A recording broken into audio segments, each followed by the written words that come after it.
देश में कोरोना की रफ्तार एक बार फिर तेज हो गई है। दक्षिण के राज्यों में कर्नाटक में कल 41,000 से ज्यादा नए मामले मिले, जबकि केरल में करीब 24,500 और तमिलनाडु में 23,000 नए केस मिले। हालांकि दिल्ली और मुंबई में हालात कंट्रोल में होते दिख रहे हैं। इस बीच कई छात्रों के कोरोना पॉजिटिव होने के बाद अगले महीने होने वाली गेट की परीक्षा को फिलहाल स्थगित करने की मांग की जा रही है। कोरोना के बढ़ते संक्रमण और वैक्सीनेशन से जुड़ी सभी खबरों के लिए देखिए टॉप 9 थर्ड वेव से जंग।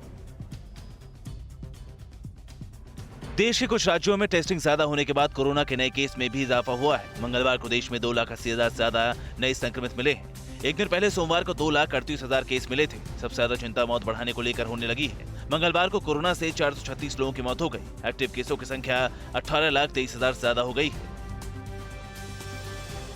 महाराष्ट्र में सोमवार की तुलना में मंगलवार को एक बार फिर कोरोना के मामलों में बढ़ोतरी दर्ज की गई। राज्य में कल 39,000 से ज्यादा नए संक्रमित मिले, जो सोमवार की तुलना में करीब 7,000 ज्यादा है। मुंबई में भी एक दिन पहले की तुलना में नए केस में इजाफा हुआ है। मंगलवार को मुंबई में 6,149 नए केस मिले। राज्य में कल 53 लोगों की कोरोना से मौत हो गई।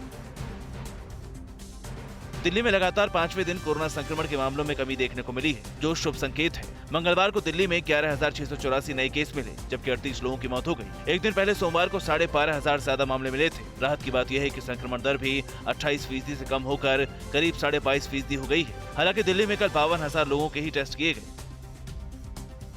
कोरोना टेस्ट में लगातार हो रही कमी को लेकर केंद्रीय स्वास्थ्य मंत्रालय ने राज्यों को चिट्ठी लिखकर कहा कि टेस्टिंग में कमी नहीं होनी चाहिए। केंद्रीय स्वास्थ्य मंत्रालय ने कहा कि जांच से कोरोना संक्रमण को रोकने में मदद मिलेगी। आईसीएमआर के प्रस्ताव के बाद केंद्रीय स्वास्थ्य मंत्रालय ने राज्यों को टेस्टिंग बढ़ाने की सलाह दी है। पिछले कुछ दिनों में कई राज्यों में कोरोना टेस्टिंग कम होने की बात सामने आ रही थी।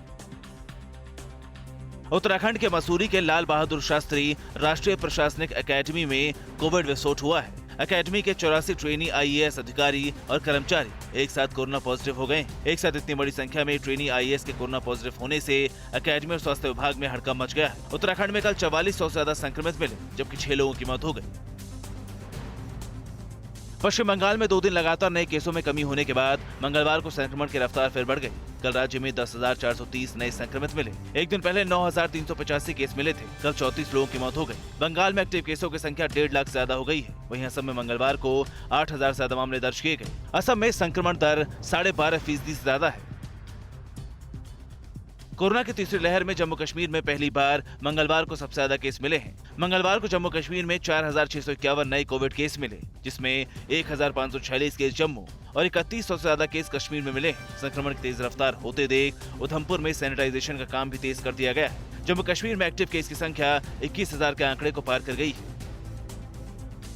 गुजरात में कोरोना संक्रमण की रफ्तार तेज बनी हुई है। राज्य में कल 17,000 से ज्यादा नए केस दर्ज किए गए। राज्य में संक्रमण की दर 13% से ज्यादा है, जबकि एक्टिव केसों की संख्या भी करीब 80,000 हो गई है। गुजरात में कल 1,30,000 से ज्यादा लोगों के टेस्ट किए गए।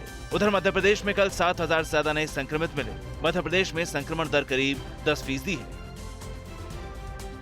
WHO ने कहा कि भारत में कोरोना की तीसरी लहर में मामले बढ़ने के बावजूद फिलहाल संपूर्ण लॉकडाउन लगाने की जरूरत नहीं है। WHO ने कहा कि महामारी से लड़ने के लिए जोखिम के हिसाब से पाबंदियां लगाने की रणनीति बनानी चाहिए।